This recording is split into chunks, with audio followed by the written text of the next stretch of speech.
Hear ye, hear ye. You are listening to An Old Timey Podcast. I'm Kristin Caruso. And I'm Kristin Caruso's husband.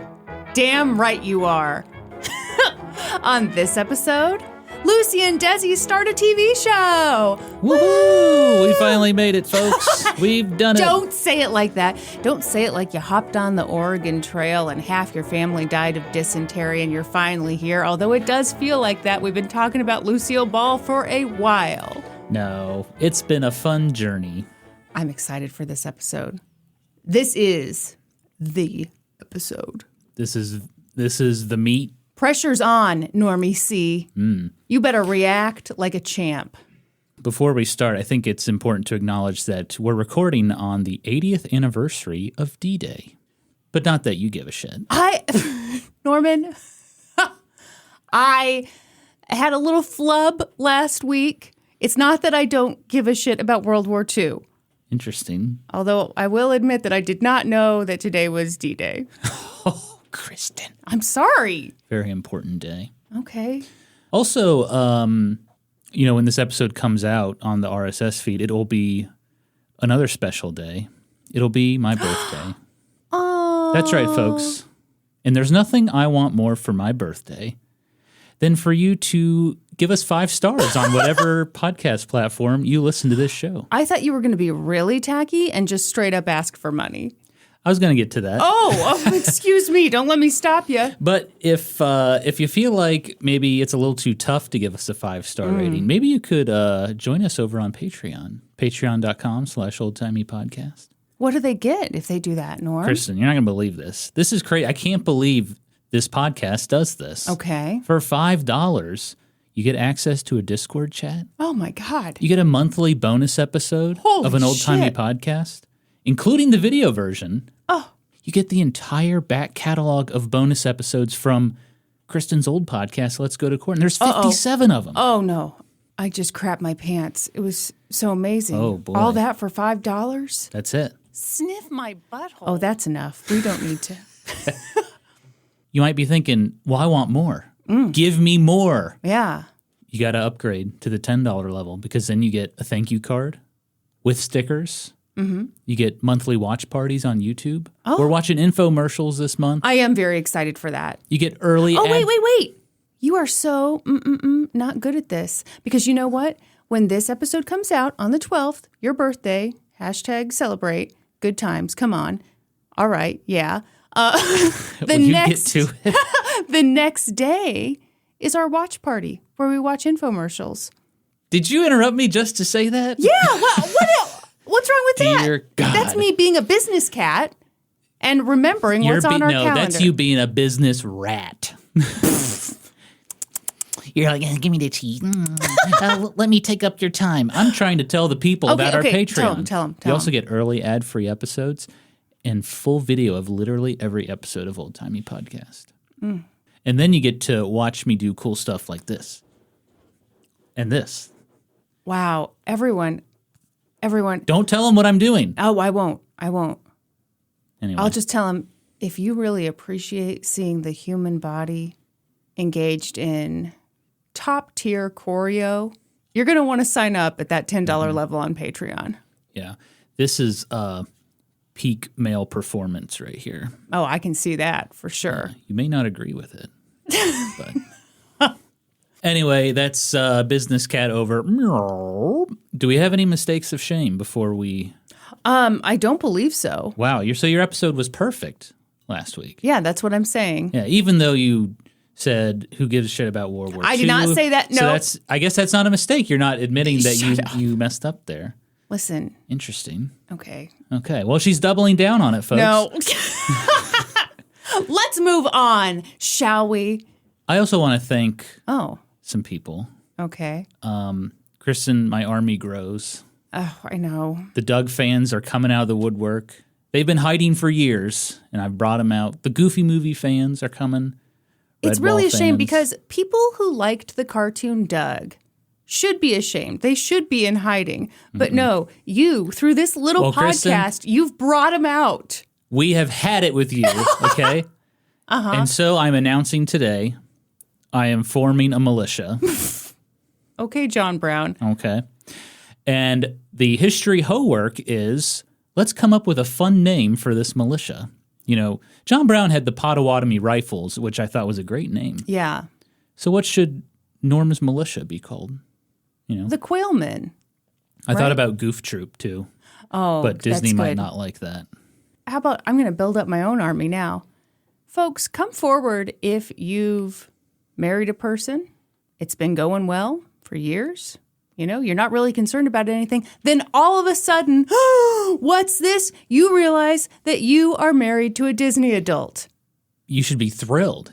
No one is thrilled. Oh my God, my significant other likes cartoons.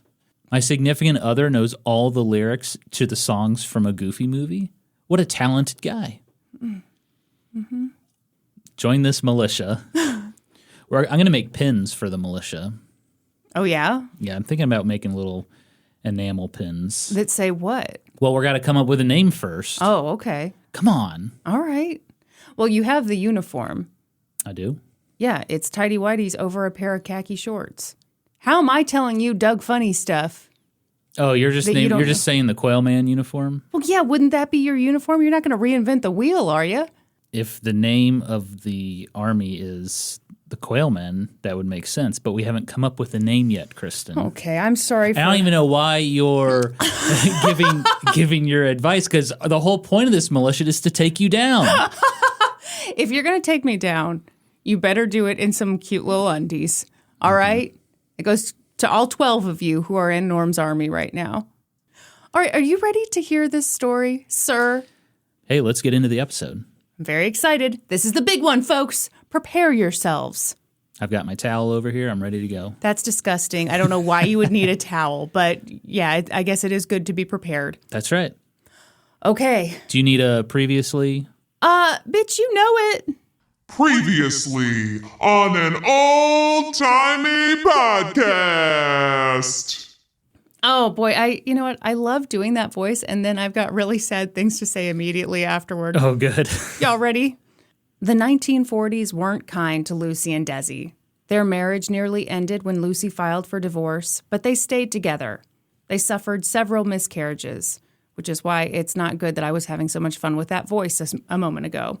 They argued constantly about Desi's infidelity, and they spent a lot of time apart. Their professional lives weren't much better. When Desi's movie career fizzled out, he spent most of his time on the road with his band, drinking too much and hooking up with other women. Lucy, meanwhile, worked tirelessly to become an A-list actress. But movie studios wrote her off, thinking she didn't have the it factor. By the end of the 1940s, Lucy's biggest professional success was a little radio show called My Favorite Husband. In fact, the show was such a hit that CBS wanted to move it to a newfangled thing called the TV. Transitioning from movies to television was a big risk, but Lucy figured that if she could convince CBS to allow her real-life husband to play her TV husband, then she might just get what she'd always wanted: more time with Desi, a solid career, and a chance to finally have children. And so, at 39 years old and pregnant, Lucille Ball decided to take a risk.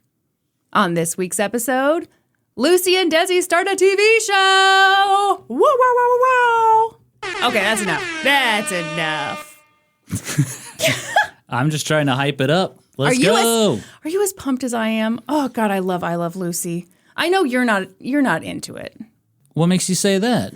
Well, you're not, right? Like, I mean, I grew up loving the reruns, and I still occasionally watch it to this day. I've always been obsessed with Lucille Ball. What's your deal, though? So are you gatekeeping right now? Or you're like... What do you mean gatekeeping? You're like, I've always been a fan, but you maybe not so much, so maybe you're just not into it. Okay, tell the truth, Norman. Are you into it or not? Admittedly, I didn't grow up watching I Love Lucy, but we watched a few episodes the other night, and I enjoyed it. Yeah, I forced you. Did you enjoy it? You didn't force me. I did enjoy it. Okay. What do you know about I Love Lucy, the TV show? Not much. You walking in kind of cold? I mean, as far as what? Like, I know. Okay, so Lucy is married to Ricky, Ricky Ricardo. Yeah. And he runs a house band, right?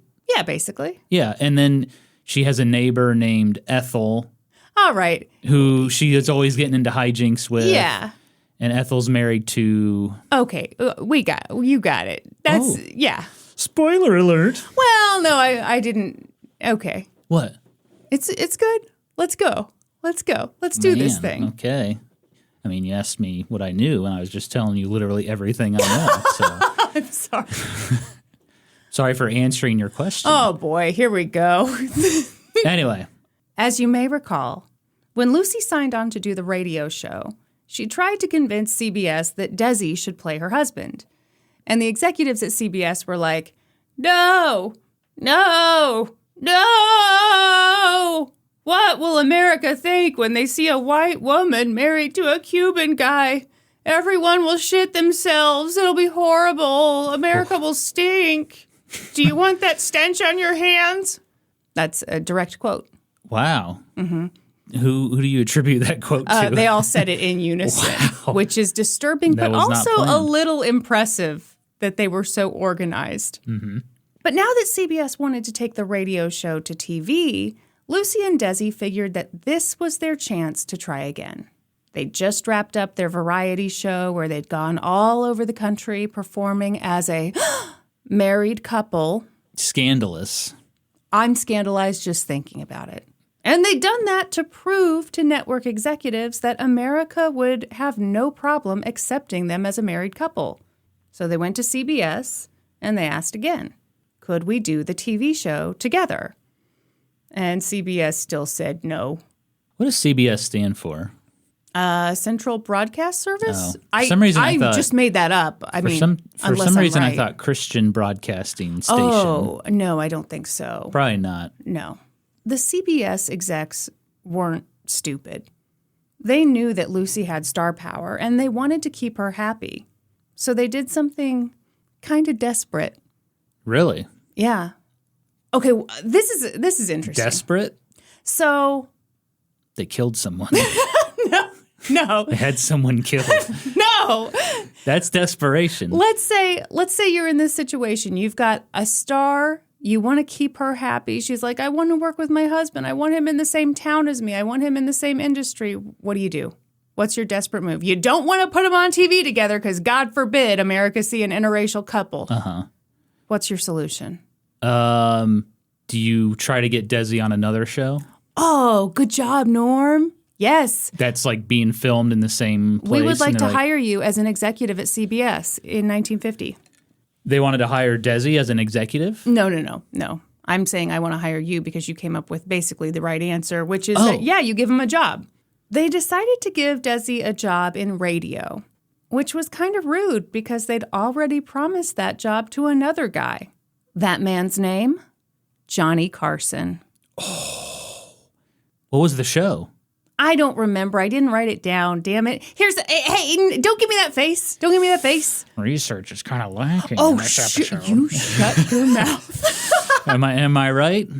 The radio job, whatever the show was called, damn it, didn't quite accomplish what CBS hoped it would because Lucy and Desi still wanted to do a TV show together. And as everyone in the industry was about to find out, Desi Arnaz didn't take no for an answer, and neither did Lucy. You were really hating on Desi last episode. Sure was. Yeah, and, deservedly so. But this is where Desi's personality really shines. So that excuses all of his past behavior. No, Norman. I'm just saying, I may be a piece of shit, but I got a great personality. I don't think it's fair to say he's a piece of shit. I'm just teasing. Okay. But he did do some shitty things. Yeah, of course. Okay, what did he do? Okay, so just to back up a little, he talked later in life about how once he started doing something, he couldn't stop. If he was at work, he was going to work crazy hours, kick ass, take names, make deals, and be the best business person he could be. That obviously spilled into other areas of his life. Mm-hmm. If he was going to drink, he was going to drink all the drinks. If he was going to gamble, he was going to bet everything. If Desi Arnaz was going to do something, he was going all in. So in particular, Desi loved to negotiate. He especially loved to negotiate with big, powerful executives, partly because when he emerged as the victor in those negotiations, it was never just a standard victory. Desi was a Cuban refugee. He'd come to this country with no money. He had a high school education. And at this point, he was still performing in places where he'd occasionally be told, oh, you can't walk through the lobby. He couldn't walk through the lobby? Yeah, sometimes he and Lucy would be somewhere. They'd be staying at a hotel or whatever, sometimes attached to the venue where they'd be performing. And they'd be told, well, not they, he would be told that he couldn't walk through the lobby. Because he's Cuban? Yeah. Man, that's crazy. Oh, Lucy threw a fit over that shit. Yeah, I bet. These business negotiations gave Desi a chance to prove, not just to himself, but to everyone, that not only was he smart, he could outsmart these executives who thought so little of him. So when CBS said, no, under no circumstances do we want to put you and Lucy on TV together, Desi said, okay. But he knew how competitive these networks were with one another. He knew how insecure these executives could be. So Lucy and Desi went ahead and made a pilot episode of I Love Lucy, and they took it to NBC. NBC. Did I say it funny? No, sorry, I'm thinking of the movie Private Parts, the Howard Stern biopic. Oh, And he had the boy. he had the producer who said, all right, you got to plug the station. It's WNBC.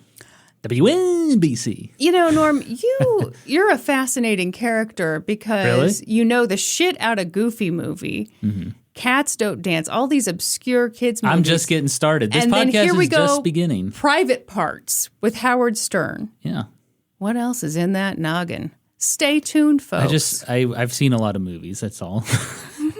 Paul Giamatti, one of his early breakout roles in Private Parts. You love Paul Giamatti. Yeah, I do. He's a fantastic actor. Okay. Still looking for that Oscar. We're rooting for you, Paul. Norm and his army of Doug lovers. The to-be-determined militia is here for you, Paul Giamatti. So they filmed a pilot. Yep. And they took it to NBC, Yeah. the top rival of CBS. And, you know, maybe they let word spread that they were taking their pilot to NBC. The non-threatening boy channel. That's right. Yeah. And the second that the executives at CBS heard that NBC was interested in the show, they immediately changed their tune. Mm-hmm. All of a sudden, they wanted the show. No one else could have it. Lucille Ball and Desi Arnaz on TV together as an interracial couple, fine by us. We never had a problem with it. And that's how CBS bought I Love Lucy. Wow. They probably sang him a song to get him What? get him to come back. Who's doing the singing? CBS executives? That executive that was like, the country's going to be shitting themselves. Uh-huh. Yeah. They were like, oh, wait, where's our love song? What love song do you sing in a situation They like said, this, Norm? nobody else but you.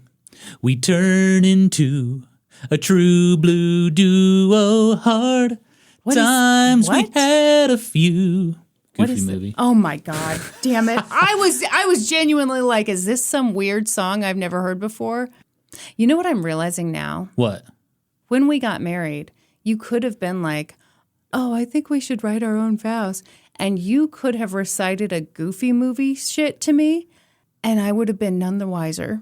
But it would have been grounds for annulment. I could have sang you a agree. Powerline song. If we listen to each other's hearts, we'll find we're never too far apart. And maybe love is the reason why, for the first time ever, we're singing it eye to eye.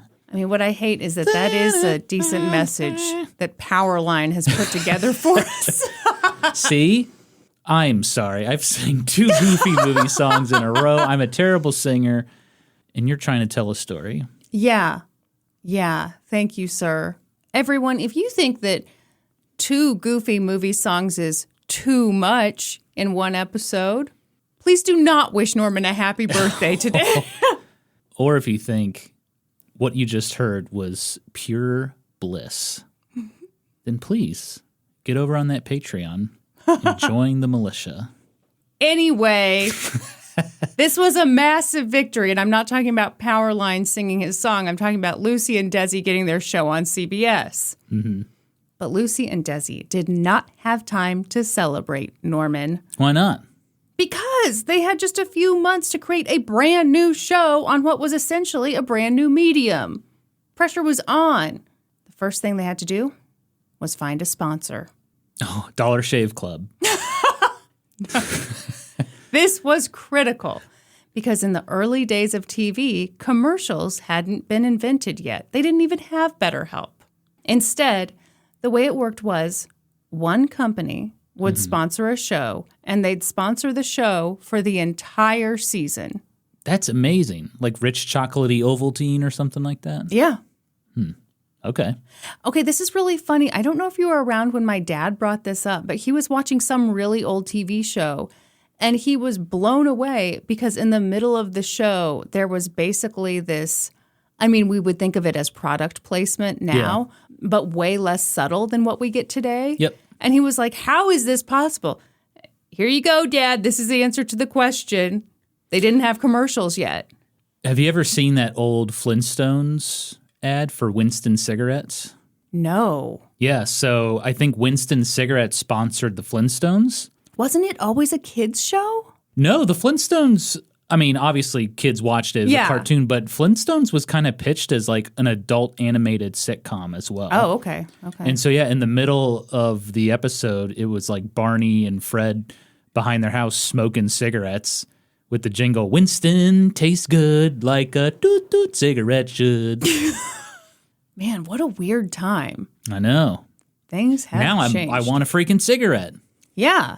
You know, in the reboot. What would you do if I just started smoking while we were recording this podcast? I would take you to the hospital. The hospital? Yeah, because you've got a tumor or something. You are so anti-smoking. What if they did? I got one of those Robert Kennedy brainworms crawling through me. That's no joke. What if they did a reboot of the Flintstones, but this time Barney and Fred go behind the house with vapes? Juul vapes taste good like a doot-doot. I got the banana bread flavor. Yeah, fruit punch. No, they'd have like weird prehistoric names like, this is Fruity Pebbles. Brontosaurus berry. That sounds like a brontosaurus's testicles. Thanks a lot, Norm. Now you ruined it. Now it's disgusting. I need to get some Flintstones sound bites on here. So they needed a sponsor. But finding a company in 1950 that wanted to sponsor a TV show about an interracial couple was very hard. At first, they went to Jell-O. Jell-O had been the sponsor for Lucy's radio show. Jell-O, it's alive. Maybe they'd like to sponsor the new TV show. And Jell-O was like, Jell, no. Did you write that? I sure did. I'm so glad you remembered the jingle. How could I not? That's excellent. We were meant to be. We're seeing it eye to eye. Wow. Okay, so Jell-O said no. They went to a bunch of other ad agencies. And the nicest thing I can say here is that 1950s racism did not beat around the bush. These companies were like, oh, no, thank you. We would not like to sponsor you. And yes, it is because we're racist. Bye.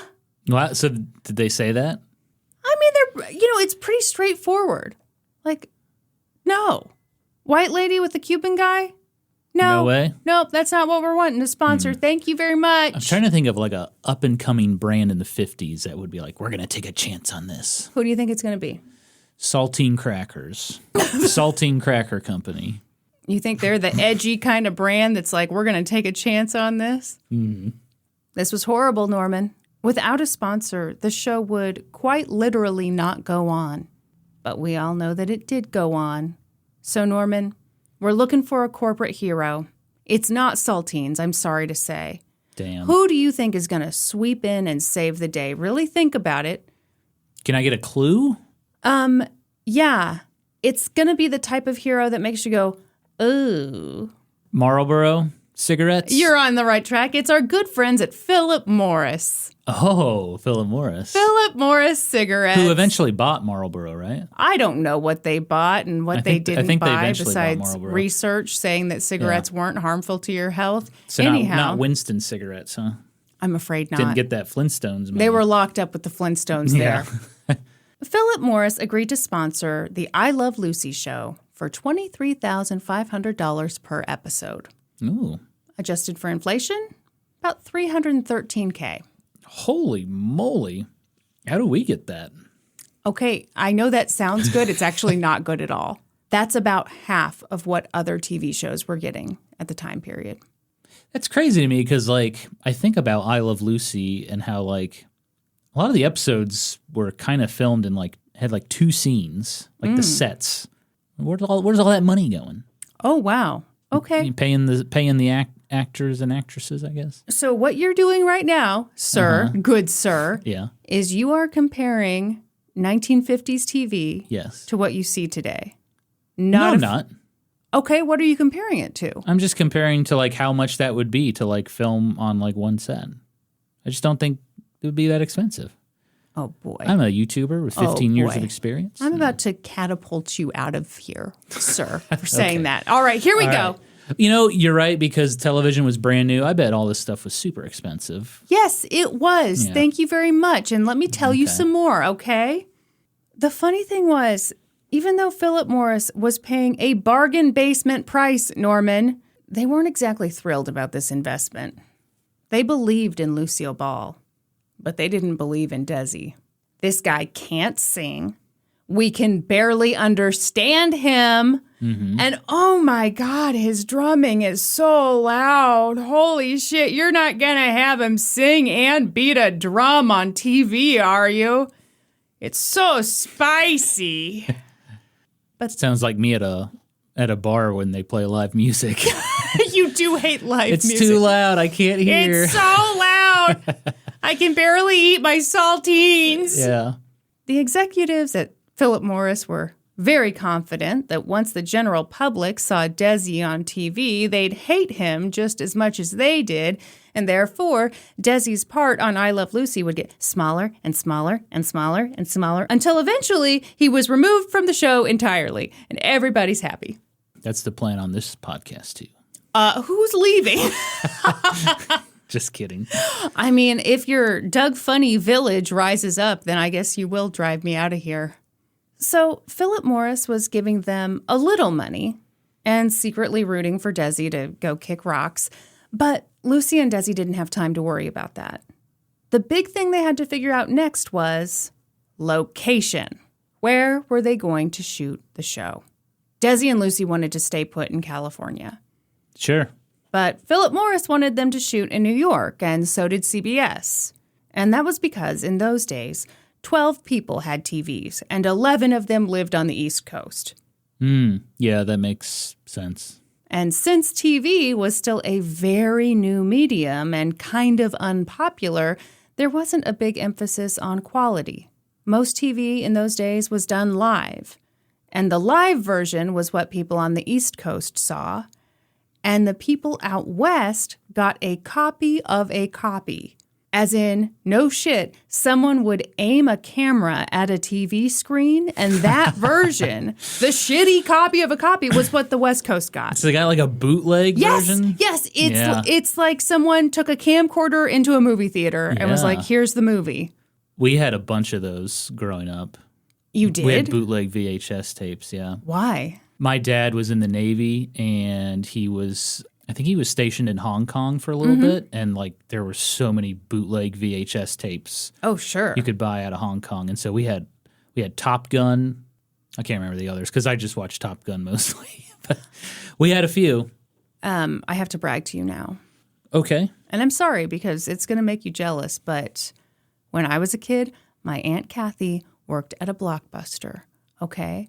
And so that meant she got a big old discount on some movies. And so she would get us the best and the latest and the greatest. But you didn't have the actual cover, obviously. It came in like a little red sleeve. Yeah. But still, we were pretty cool. Blockbuster always guaranteed they would have the newest releases and like multiple copies of it. Because a lot of those small town rental stores, they had like 2 copies of a new movie. Mm-hmm.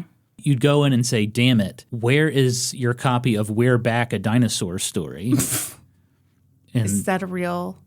Yes, Kristin, it's a real movie. I'm sorry. But you go into Blockbuster, they'd have 20 copies of We're Back, a Dinosaur Story. But no porn. And that is how the other video stores stayed in business. That red velvet curtain. Yes. Yep. All right, this concludes that history lesson. Shall we get back to Desi and Lucy? Yes. All right. People need to know about rental stores. They do. This is an old-timey podcast, after all. It sure is. And I do like the idea of us covering corporate history. J.C. Penney, I'm doing it. Oh, well, that sounds terribly boring, but all right, I'll sit through it. Just you wait. So Desi and Lucy want to stay in California. Everybody else wants them in New York. Everybody had good reasons. But, this was a big point of contention. But Desi was the one who came up with the solution. Why not shoot on film? If you shot on film, it'd be like a movie. And you could make a ton of copies, and they'd all be top quality. Everyone, no matter where they lived, would get a top quality product. No more copies of a copies of a copy. Wait a second. No one had thought of that before? Norm, this is just being invented. TV is almost brand spanking new. Very few people have TV sets. It just blows my mind that no one had thought like, oh, we could just put this on film and then distribute the film, just like a movie. It's more expensive that way. So a lot of the shows were broadcast live, like you said. Yeah, like a play. Okay. Yeah, that's a way better idea. Absolutely. Yeah.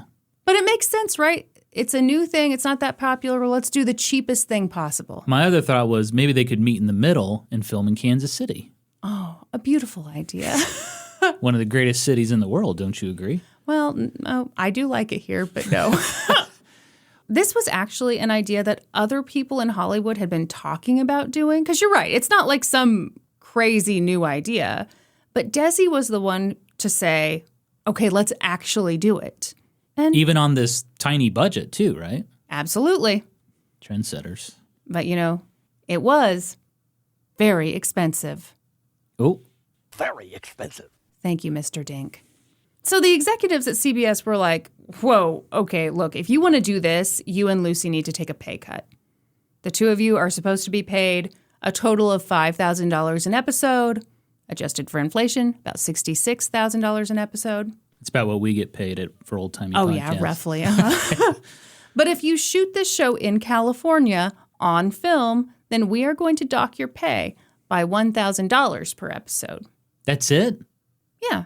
Oh, I'd do that in a heartbeat. Okay. Then you don't have to move to New York and work. Yeah, of course. This turned out to be one of Desi's most brilliant negotiations. And who knows, maybe one of the most brilliant negotiations in television history. What did he do? He said, okay, yeah, we'll take a pay cut on one condition. We get to own the film negatives. They get the rights to the masters? Mm-hmm. It's a good idea. CBS said yes. They thought Desi was so stupid. What was the point in owning the film negative for a TV show? Once the show aired, who on earth would ever want to watch it again, especially if they already saw it the first time? That's crazy. I know. Don't you love that? Yeah. Yeah. Taylor Swift should have listened to this podcast, and then she would have learned she needed her masters. Yeah, she's really struggling now. If only she'd heard this story, then she wouldn't be... It's a real shame. That is very forward thinking. That is huge. Mm-hmm. Great idea, Desi. Yeah. CBS was more than happy to make that deal with Desi because they didn't realize the value of what they'd just given away. Yeah, they were probably like, oh, we were just going to burn this in the dumpster later, but sure. This is reminding me of that time that I saw someone on Craigslist or maybe it was Facebook Marketplace, I don't know. They bought a really old house and it had all the original light fixtures in it. Yeah. This grand old house, all the original light fixtures. And this guy thought that those light fixtures were ugly and ew and why would anyone want them? Mm-hmm. And I sped over there to buy them. Yeah, I remember and it that. was the weirdest interaction because he thought I was fucking nuts for wanting these old-ass light fixtures that would Yeah. need to be rewired. And I thought he was like a fucking criminal for taking these things out of this grand old home. And I also Yeah. thought he was an idiot for only charging me $20. Anyway, that's how I am just like Desi in this story. That's just like Desi. You're Yeah. right. Thank you for sharing that story. It's welcome. exactly the same. You're welcome. Yes.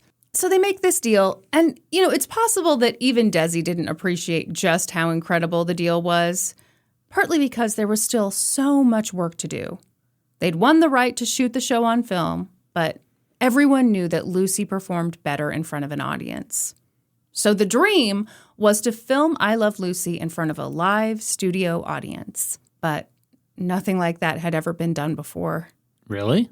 Not on film, not on, Man, so this is a lot of firsts. yes. Okay. And when Desi asked around, everyone said it was impossible. You just couldn't do this. But that was the thing about Desi. People would say something was impossible, and he'd ask, well, why? They'd say, this is the way things are done. This is how things have always been done. And he'd say, well, why not change? Desi was very comfortable questioning the status quo, which I think makes sense because just his very existence as a Cuban man with a thick accent married to a very successful white woman ran counter to the status quo. Why not question everything? Why Including monogamy. Norm, he didn't cheat on you. But no, you're right. You're right. That's shitty that he cheated. I'm just telling you what a good business person he was. No, that's very smart. And if on some level people are rooting for you to fail, why not work even harder to make your victory that much sweeter? Oh, don't get me started on that, Kristin. I know. This is you. Oh, that is me This right there. is you. Mm-hmm. I feed off the hate. It's funny because I feel like people who know you would never guess that about you, No. but you are motivated by spite. Yeah, I remember Kyla invited me to an Orange Theory class one time. Yeah. My sister Kyla. Uh-huh. Yeah. When you walk in, I guess they ask you a question every Yeah. day. Like it's like the Like question a of the day. conversation starter. Yeah, Okay. and they're like, "Is it okay to be spiteful?" Uh-huh. And I was like, "Absolutely." And I think I was the only one that Of course answered. you were. Everyone else, I'm sure, was like, Everyone was like, oh, no. that's very unprofessional." And I was like, "No, it's totally cool to be spiteful." So it took a lot of work, but Desi eventually found a massive studio. It was called General Service Studios. It's now called Sunset Las Palmas Studios. General Service Studios. Yeah, Someone so- needs to work on their naming. Yeah, would you like to work at General Service Studios? I would argue that General Service Studios is the perfect place to go if you're sponsored by saltines, Yes. right? Sunshine saltine crackers. You're correct. So Desi got started figuring out everything they needed for this unique studio. They needed bleachers for the audience and extra bathrooms, and they needed to check all the boxes to make sure that the studio would be safe for all the people it was going to hold. Vending machines. Absolutely. That was the first thing. Yeah, Just and a vending don't machine. put fruit or crap like that in there. I want snacks. Just all saltines, right? Saltines would be good. I do love saltine crackers. I know you do, you weirdo. Isn't that just the law? If your name is Norman, you have to have a box of saltines in your house at all times. That's funny you say that. I got something in the mail today. It was a little booklet called Everything You Need to Know About Medicare. Oh. It was addressed to me. So yeah, everyone just thinks I'm a 60-year-old man or possibly I was older. going to say 60 might be a little young They for the name thought Norman. I served during D-Day. Yeah, and they were like, this guy's probably celebrating real hard right now. Yeah. But when he comes off of it, he'll probably want to read this piece of mail. Mm-hmm. Anyhow, they got to work building sets, and that was kind of cool because the studio was so huge that it could hold several permanent sets. And their permanence meant that those sets could be of much higher quality than other TV sets. Because they have to break them down. Yeah. Yeah. So I guess you can suck on it for earlier saying that I Love Lucy was just this simple little cheap little thing. But logistics were tricky. What about lighting? Been there. You've had trouble with lighting, have you? Oh, my God, yes. Yeah. Okay, so you're the perfect person to talk to about this because good. it's no simple thing. No, it's so fucking complex. Yes, it was kind of this big, impossible problem because they needed every angle of the set lit to perfection because they'd be shooting with 3 cameras. More on that later. Just hold that in your little hat.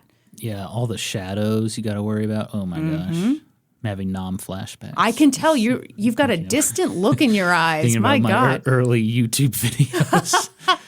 A shadow in every corner. Yeah. Oh, my God. Also, the star of the show would be a 40-year-old woman who'd recently given birth.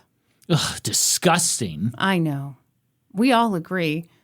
But no, they wanted to make sure that Lucy was shot in the most flattering lighting possible, obviously.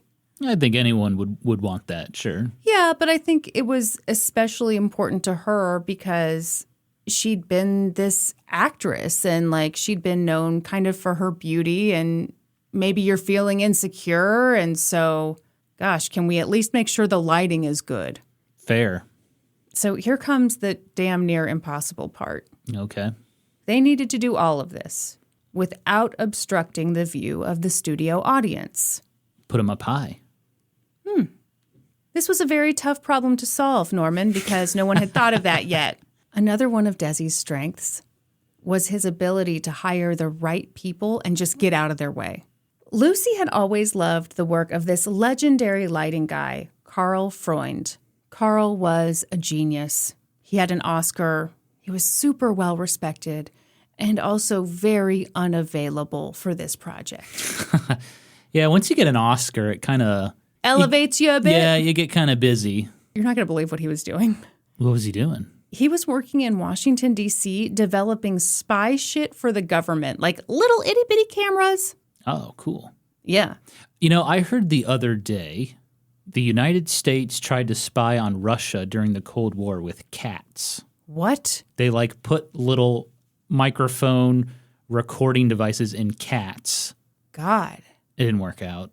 Did the Russians catch on, or were cats just being cats? I can't remember why they said it failed immediately. Something bad happened.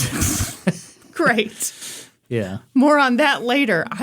Okay. That'd be a good episode. That would be a great episode. Yeah. Spy efforts that failed. Yeah. Do you remember when we went to the was it the Spy Museum or the NSA Museum? It was the NSA Museum. Yeah, and they talked about how some Russian school children visited the White House and they gave the president a little gift or something. Yeah. A little plaque or whatever. Uh-huh. Plaque. This is a true plaque alert because they should have been alerted by this plaque. And it thing. had a microphone in it. Oh, yeah. It was a listening device presented by innocent children. Damn kids. And a bunch of cats. That's why I don't like children. Because they're always trying to spy on you. They'll spy on you for the Russians. Check out your own kids' history hose. Yeah. See if they have any listening devices on them. Trust no one. That's right. So Desi talked to Carl and explained that they needed some kind of way to have perfect lighting on every angle of the set and also not obstruct anyone's view of the set. And Carl was like, yeah, that's impossible.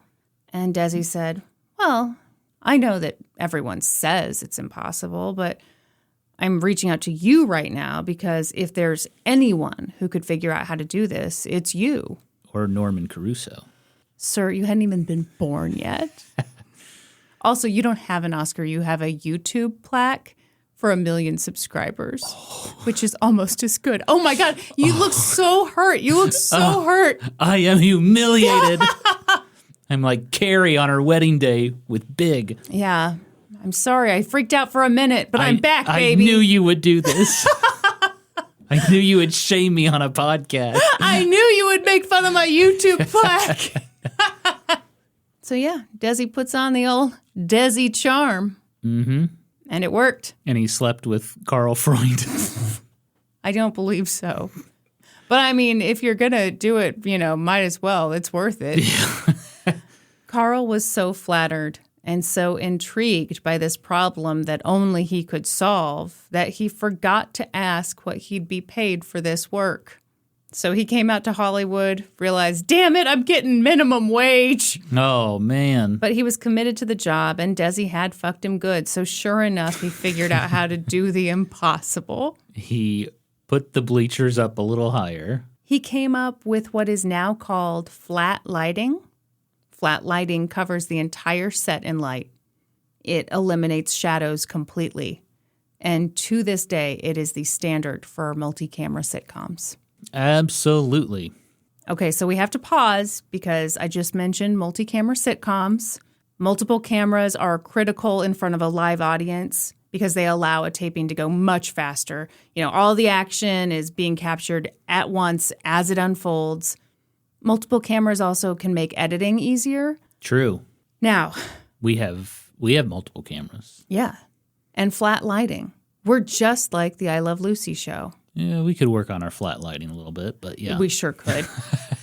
A lot of people think that Desi Arnaz created the idea of like a multicam sitcom for I Love Lucy. And they think that because Desi said he created that idea for I Love Lucy. Oh, wow. Okay. And a lot of sources still do credit him for that. Probably the reality is, and this comes from Kathleen Brady's book, the multicam method was already being used by another TV show at the time they were creating I Love Lucy. That other show was called Truth or Consequences. It was also sponsored by Philip Morris. It was also on CBS. Mm-hmm. So I Love Lucy definitely perfected the multicam method, but I don't think it's quite accurate to say that they invented it. Yeah, or popularized it. Sure. Yeah. Kathleen Brady, curious history hoe, I bet. Oh, for sure. Mm-hmm. The impossible was being achieved. They had a sponsor, they had a studio, they had all the logistics, and they had a writing team. Lucy brought over Madeline Pugh and Bob Carroll Jr., who'd been her writers on her radio show. I remember Madeline. Who doesn't? Jess Oppenheimer, who'd been the head writer and producer of the radio show, agreed to serve in that same role for I Love Lucy. He had just finished developing the atomic bomb. Yeah, and he was like, you know what? I need something a little lighter, please. I need to pursue my true calling, comedy. By this point, the writers had worked with Lucy for a while, and they knew how to write to her strengths. They knew she was a very physical performer. They knew she had great facial expressions and could do weird noises. That's pretty good. Thank you. But Madeline and Bob were still pretty young and were a little freaked out about writing for a TV show. They'd never done it before. And in fairness to them, very few people had in 1950. So they went out and bought themselves a manual on how to write for television. Someone had a manual? Sure. Who wrote it? I don't know, but isn't that cute that they went out and bought a little manual for their little new job on the TV? I guess it's like the For Dummies books. I will say, I hate this shit. I remember when I was like graduating college and like I was interviewing at newspapers, they would always ask this question.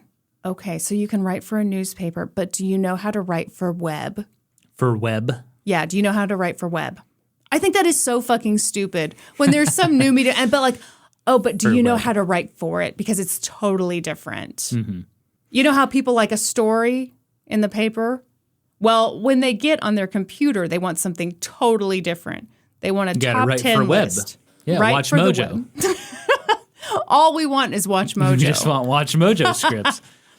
Do you remember when I bought that How to Start a Business book? I do. It was like How to Start a Business for Dummies. Yes. And it was like, the first thing you need is an idea. But where do ideas come from? That wasn't even a For Dummies book. That was for... What are you going to say? Very sad idiots. I would love to know the percentage of people who bought that book and later created a successful business. I think you are a real standout, sir. How do you think The Game and Historian happened? I bought that book. You were like, so ideas can be big or small and can come from any place. Can come from many places. That's right. As I recall, that book had cartoons with it. Yeah, I think it was written by Steve Jobs. Anyhow. Now, if you're listening to this episode, you probably already know the basic premise of I Love Lucy. You already know. You already know. But Is that an inside joke? What is that? It might be an inside joke with just my family, in which case you're welcome, world. I'm very sorry. Yeah. From now on, anytime you're saying you already know, you have to sing, you already know. You already know. But just in case you don't already know, you should know that the idea for I Love Lucy was that Desi would play the straight man. He'd be Ricky Ricardo, a Cuban band leader who at the end of the day wanted to come home to his middle-class New York apartment and just have a nice, normal life, away from showbiz, Norm. Kind of like how you just want to come home to your Kansas City home, away from the glitz and glamour of YouTube. That's right. I want to be a houseboy. And Lucy would play Lucy Ricardo, a stay-at-home wife who wants desperately to be in show business, despite the fact that she can't sing, she can't dance, and she has no experience. Every week, she'd get into all kinds of harebrained schemes trying to get herself into the business. She was the kind of character that the audience could root for, and laugh at, and love. The writers for I Love Lucy knew that they would need another couple for Lucy and Ricky to interact with. Ethel. And Fred. And Fred, that's his name. Yeah, people they could argue with and scheme with and be friends with and laugh with.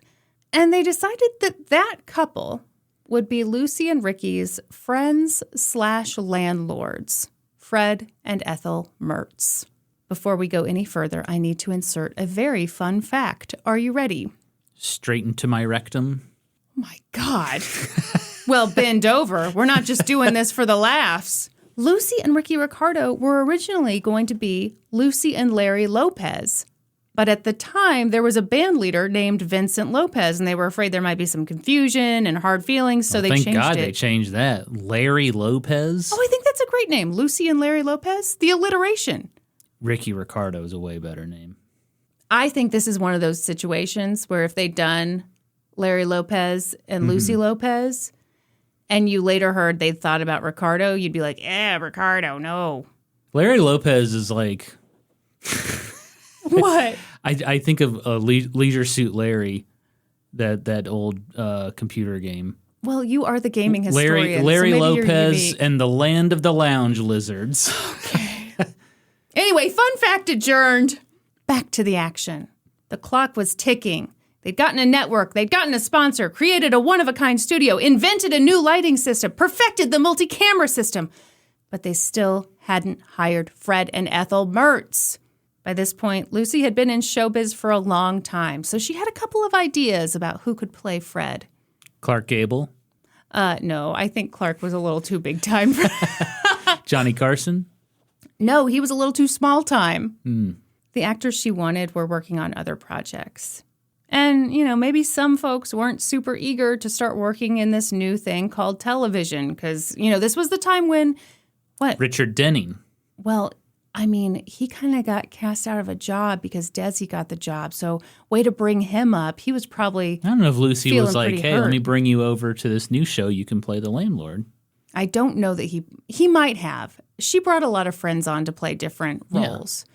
But no, he was not the type. He was way too hot to play Fred Mertz. Okay, we can all agree to that. Yes. Yes. Yeah, I agree. That dude was smoking hot. It was ridiculous that he was ever in radio. Yeah, when I was adding images to the video. You were hard as a rock. I was. I saw a picture of Richard Denning. I was just like, geez. Too turned on to work. I'm calling out. And by that, you meant yelling down to your wife's office. Yep. Someone else has to finish this edit. So this was around that time where, movie studios were really worried about TV, so they were telling their movie stars, if you go work in TV, right. You'll never see our faces again. They were feeling threatened. Yes. So the actor who kind of rose to the top was a guy named Bill Frawley. Bill had been a character actor at Columbia and MGM for years. And he was kind of desperate. He was playing a hot dog vendor on a TV show, making very little money. The role I was born for. Hot dog vendor. Hot dog vendor. As Fred Mertz, he'd play a grumpy, dumpy old man. And it was perfect because Bill Frawley really was a grumpy, dumpy old man. He was 64 years old. He had a real problem with authority figures, an unwavering loyalty to the New York Yankees, and a very well-known addiction to alcohol. Lucy had concerns, and so did CBS, and so did Philip Morris. Sure. Bill had been in the industry for a really long time, and his alcoholism and, the unreliability that sometimes stemmed from it was a known issue in the industry. So CBS and Philip Morris both flat out said, do not hire this guy. But Desi was confident that Bill was the right person to play Fred Mertz. And also, Desi enjoyed alcohol himself, often too much. Yeah. So he met up with Bill for drinks. Uh-oh. The two men knocked a few back, and Desi laid down the law. He said, look, I don't care whether you drink or not, but don't do it during working hours. The first time you're unable to do your job during working hours, I'll work around you. The second time, I'll try to manage again. But if you do it 3 times, you're through. And Bill agreed. They had a deal. So Three strikes, you're out rule. So they had Fred Mertz. Mm-hmm. Now they had to find Ethel Mertz. And this is where things got a little messy. Why? Okay, so keep in mind that at this point, Lucille Ball was pushing 40. She was very pregnant. And if everything went according to plan, she'd be starring in her own TV show just a few weeks after giving birth for the first time.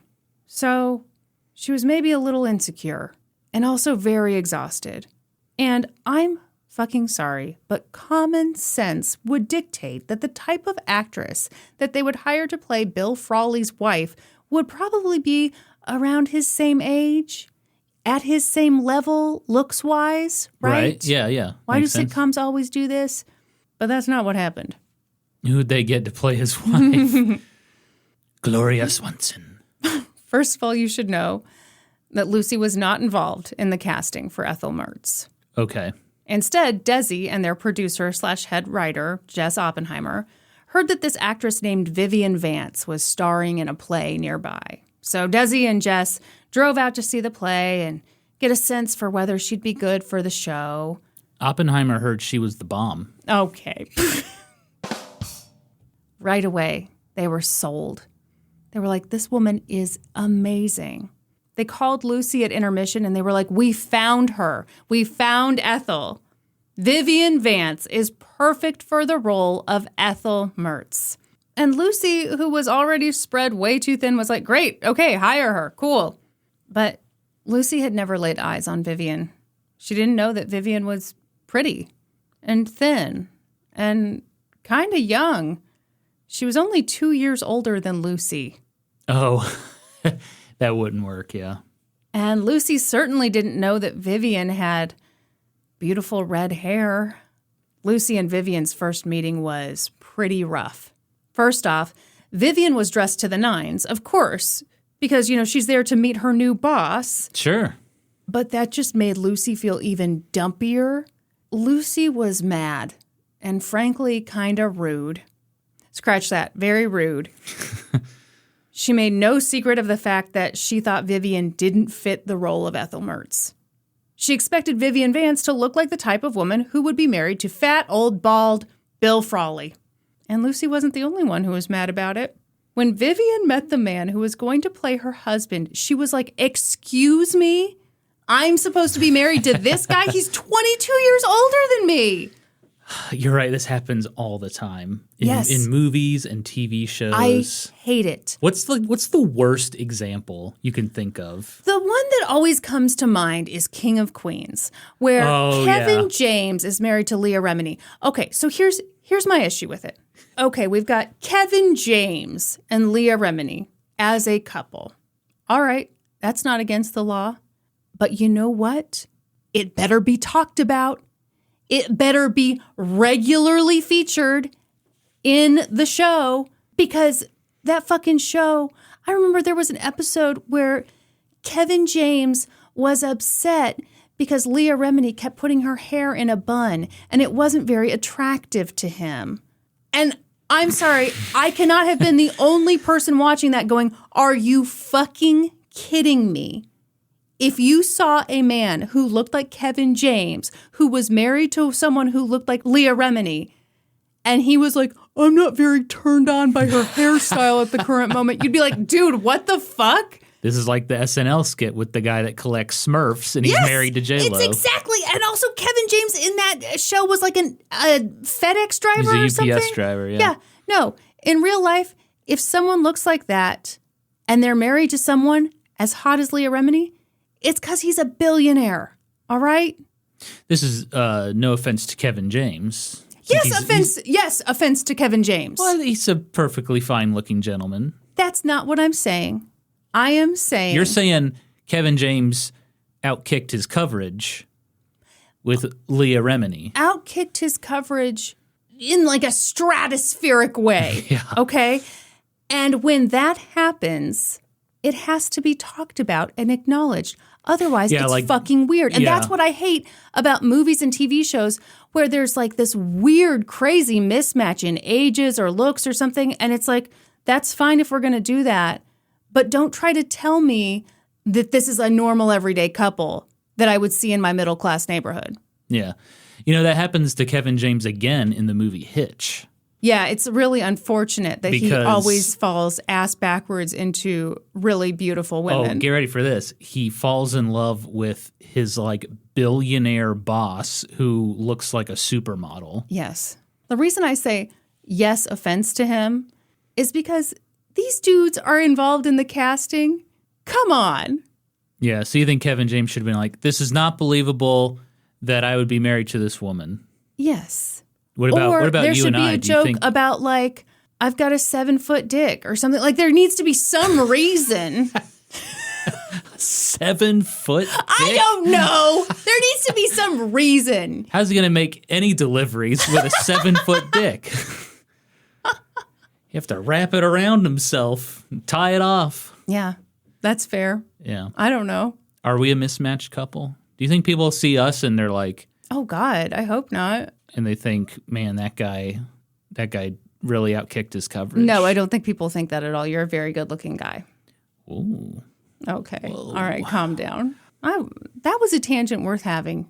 That's a good tangent, yeah. Mm-hmm. Yeah, I'm glad we talked about this. I felt the same way in that stupid movie with Jim Carrey and Zooey Deschanel, where Jim Carrey is Man? Yes, he's an old man with hair dye running down his neck, and we're supposed to believe that he's dating Zooey Deschanel, a literal child. She wasn't a literal child. I'm sorry, that was too far. But you know what I mean.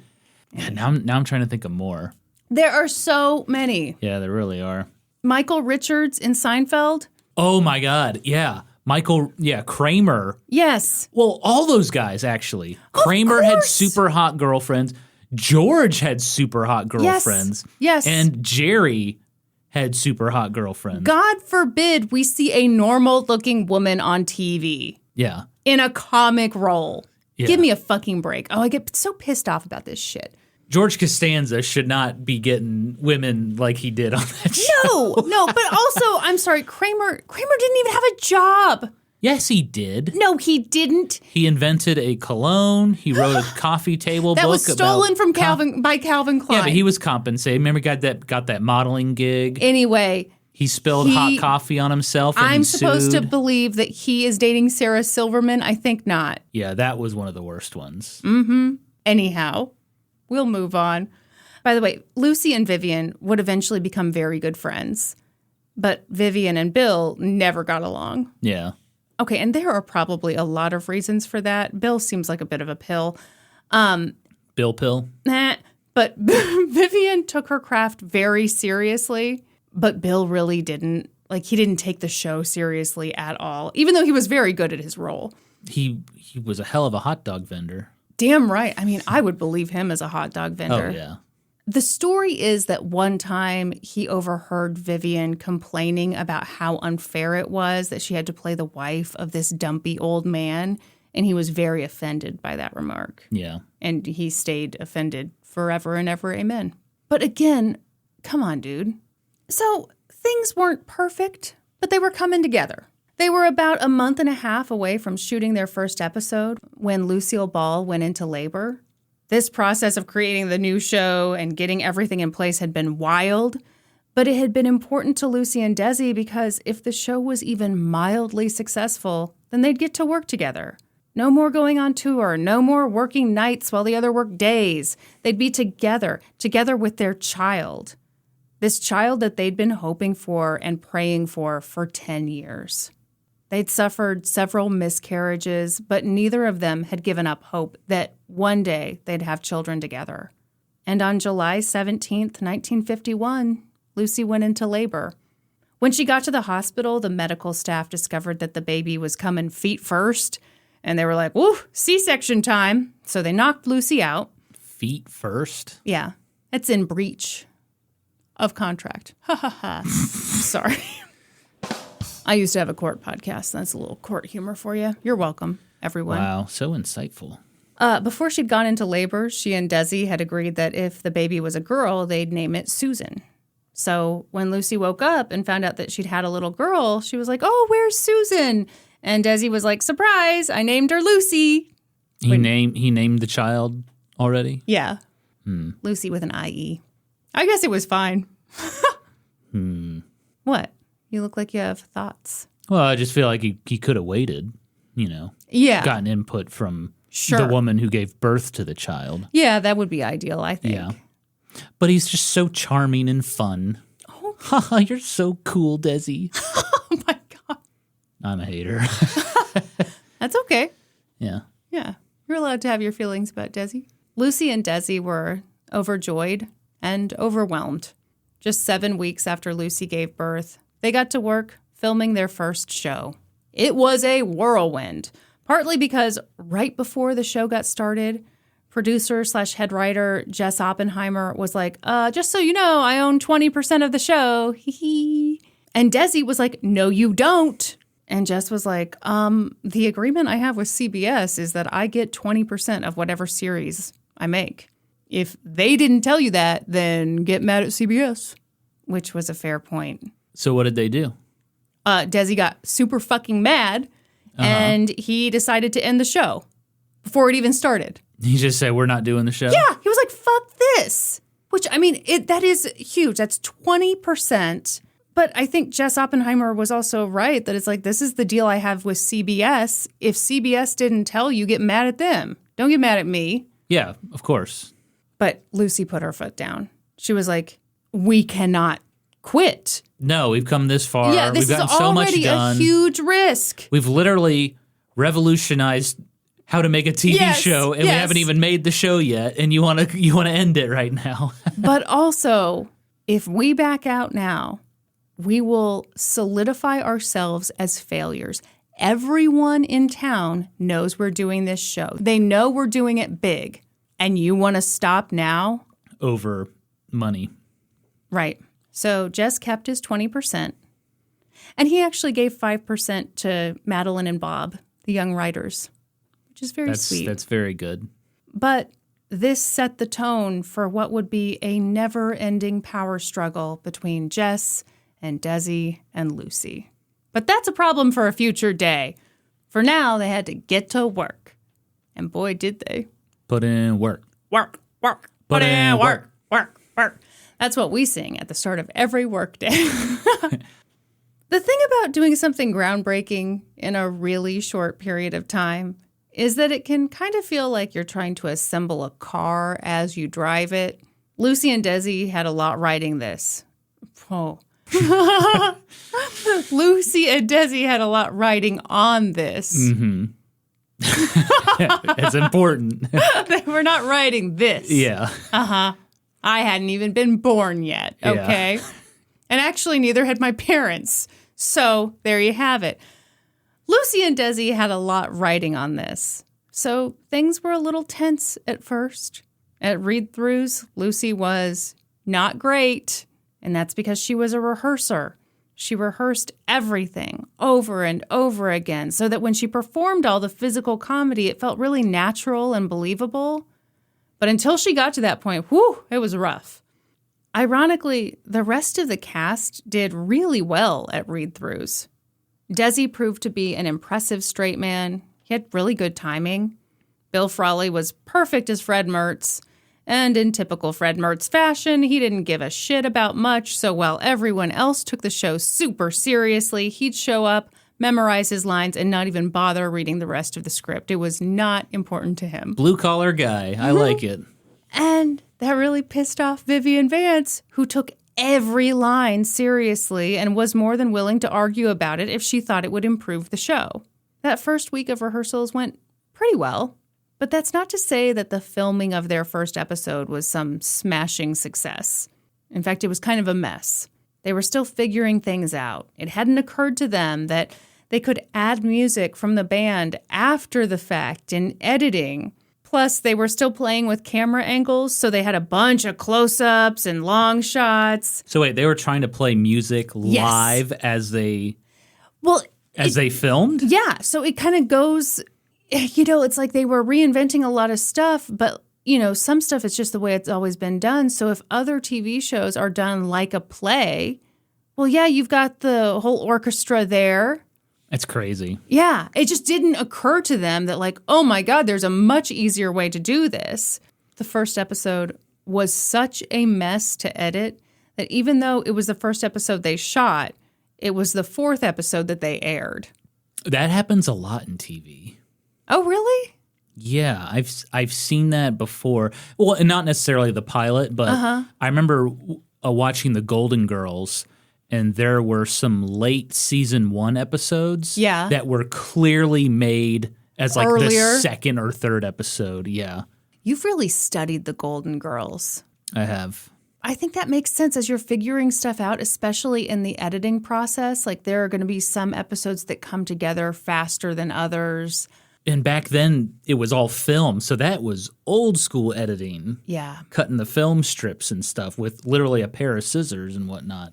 I didn't even think about that. Yeah, and then they would like tape the film strips together, and that's how they edited.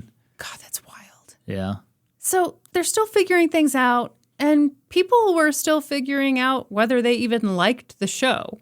In fact, after the first few episodes aired, the president of Philip Morris hated the show so much that he looked into what it would cost to break their contract.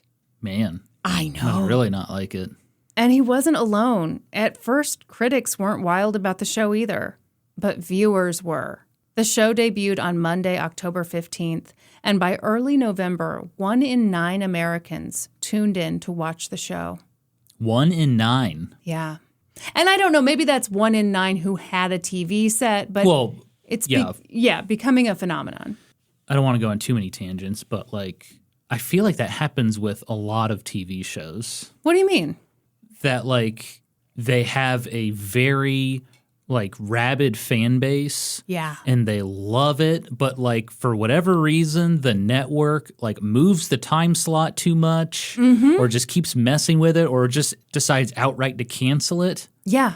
And then it's so frustrating. Yeah. Well, I mean, Futurama has come back like 3 times. Well, that should die. Oh, shit.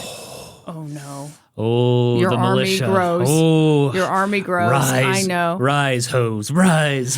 No, I think especially for shows that are a little different, the executives, they're all about the money. And I think if you're chasing money, then you go the safest route. You go for what's already working, and we replicate that. At least that's the way I think people think sometimes. Even though I don't think that's actually the way to make big money. I think you do have to take some swings. But you absolutely have to take a chance on new types of shows.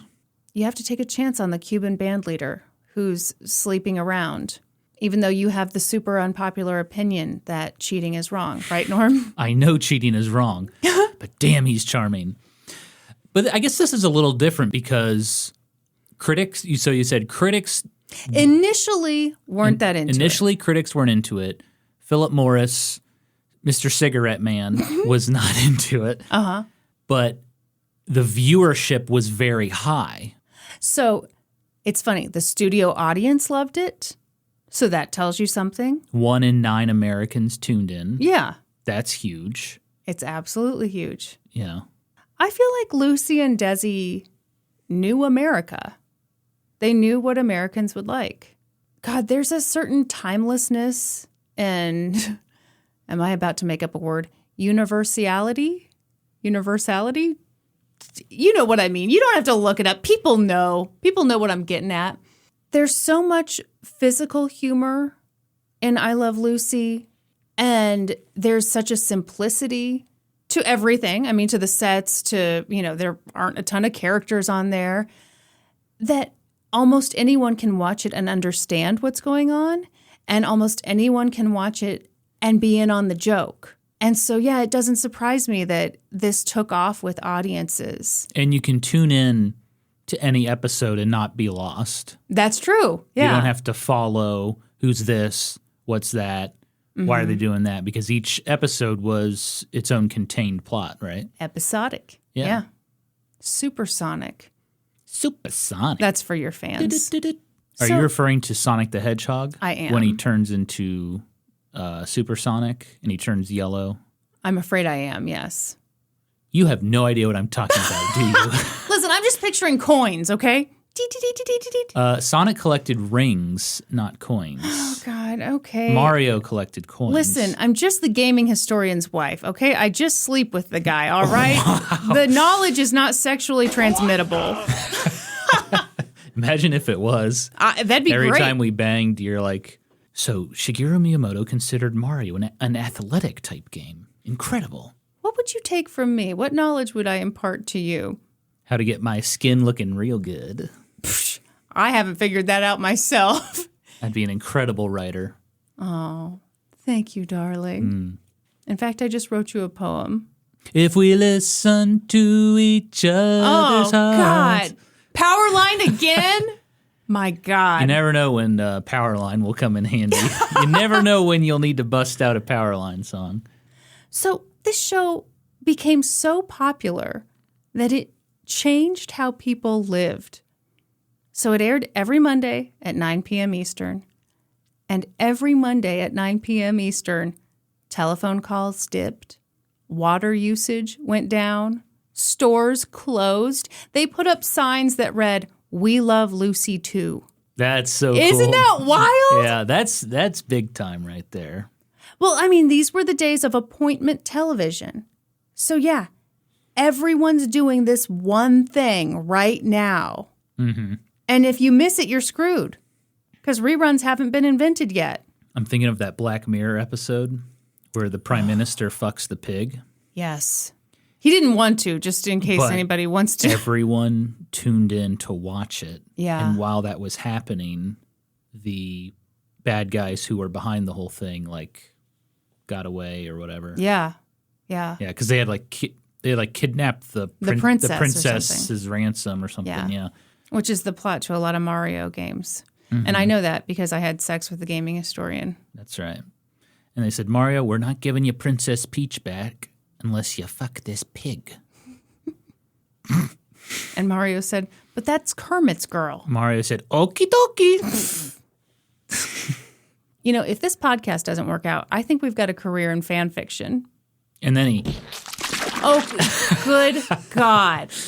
That should be edited out for sure. This podcast is disgusting. It really is. People tuned in for an I Love Lucy show thing. This is horrible. Oh, anyway. Like I said last episode, destined to fail. An Old Timey Podcast. Wow, Norm, don't do that.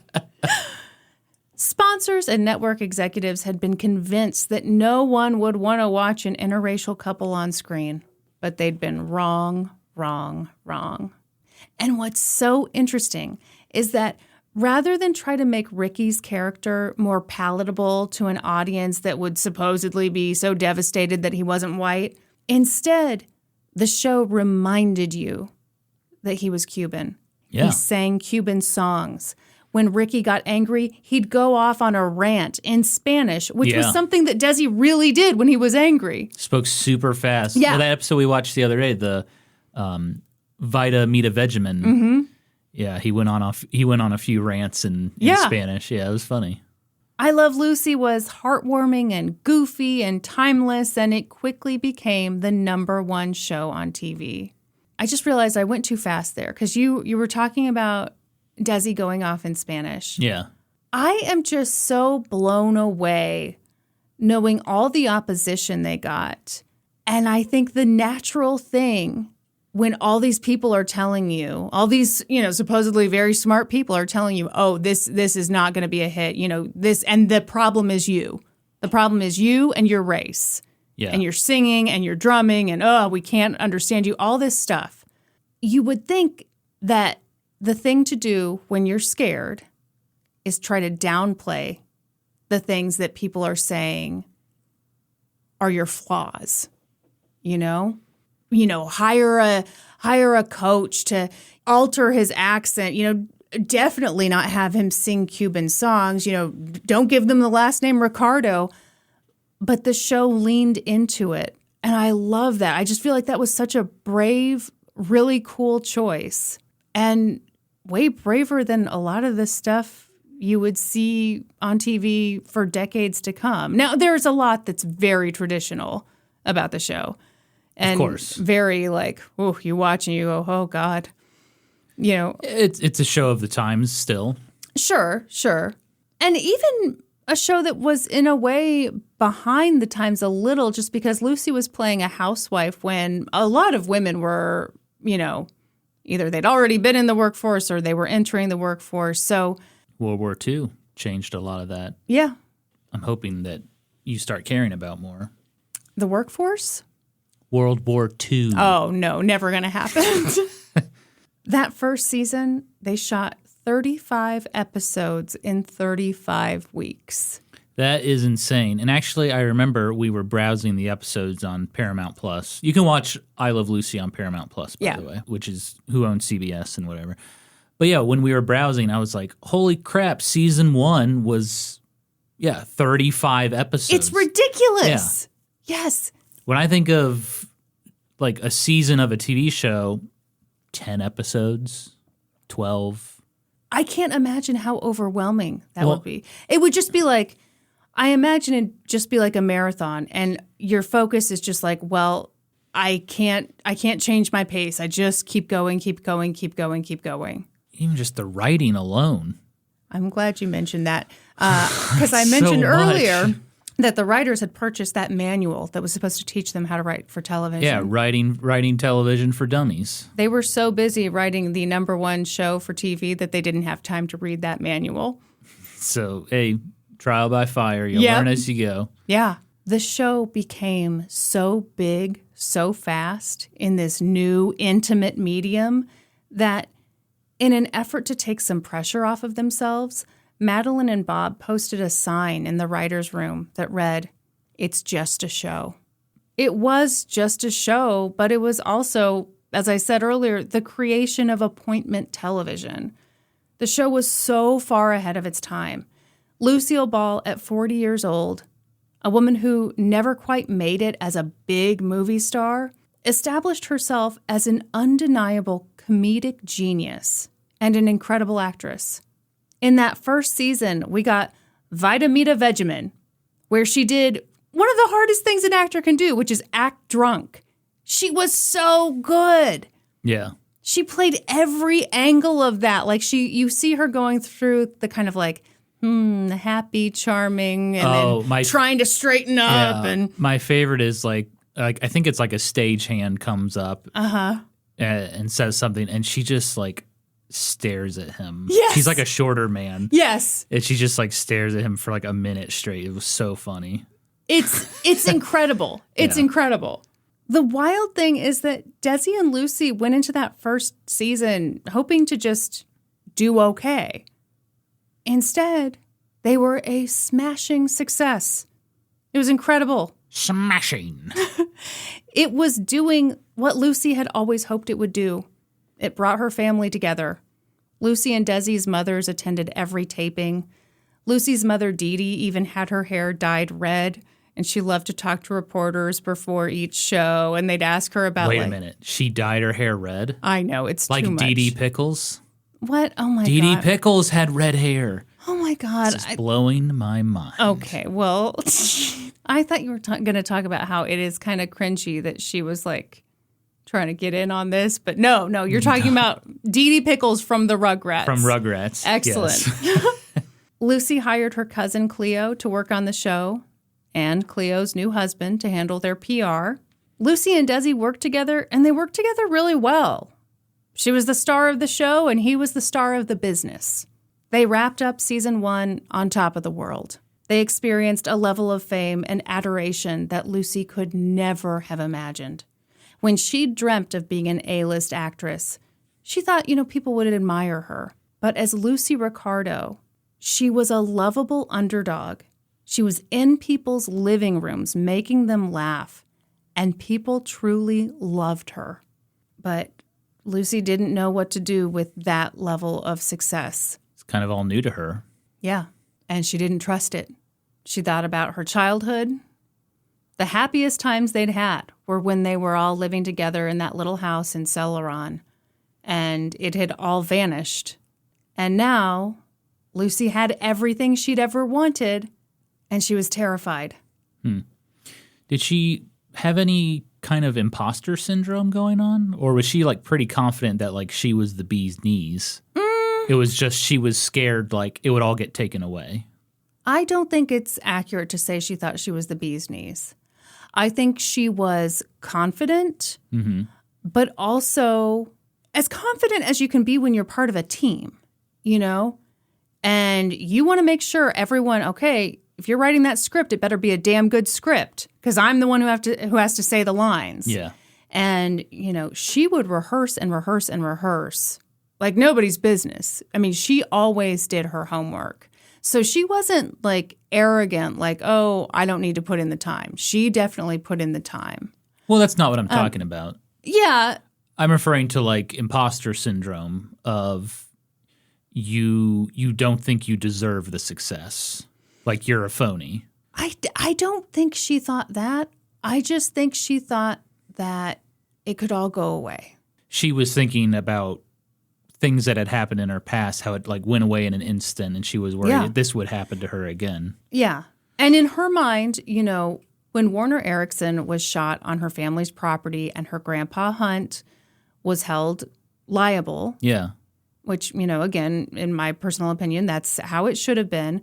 But still, it was devastating for the family. And Lucy always viewed that as her grandfather had been totally wronged and everything had been taken from them. Yeah, lost the house and all that. Yeah. Yeah. What would stop something like that from happening to her now that she had everything she'd ever wanted? So she's dealing with these thoughts, dealing with these fears, and she sought out the help of a therapist. It's possible she did that based on a recommendation from Vivian Vance. Vivian Vance was one of the few people in the 1950s who spoke openly about mental illness because 5 years earlier, she'd suffered something called a nervous collapse. Who knows what we'd call that today? But she was very open about the fact that therapy had helped her work through that. Panic attack. Honestly, probably so. I mean, a nervous collapse. Yeah, that sounds like a panic attack to me. So Lucy went to a psychiatrist, and she went to Norman Vincent Peale. Are you familiar with him? No. He was the author of The Power of Positive Thinking. Oh. He, I believe he had a church in New York where he would do kind of the prosperity gospel thing. Yeah. So, but she went to him and told him she had this fear that she'd lose everything she'd built. But he told her that success is in you. Even if all of this goes away, you can build it back up because that success is inside of you. Comes from within. This was not an accident. Yeah. You earned this. You built this, Yeah. You can build it again. Yeah. He told her that, and she broke down sobbing. It's powerful words. Inspirational. And I think it says a lot that she heard that and sobbed. To me, it shows that she didn't believe that, or that was a brand new thing someone was saying to her. There are moments in your life when you hear something like a phrase or a saying or just some sort of insight, and it just really connects with you in a certain way, and you never forget it. I read that anecdote I think that's in Kathleen Brady's book, and I was sobbing. I completely relate to, you build this thing and you convince yourself this is my only success. This is it. I can never have any more success. I'm done. And this idea that, like, no, you did that thing. You can do this next thing. You can do this other thing. Are you referring to something? Yes. Shut up. You know what I'm saying. So that's why you were sobbing. I thought you were watching Survivor or something.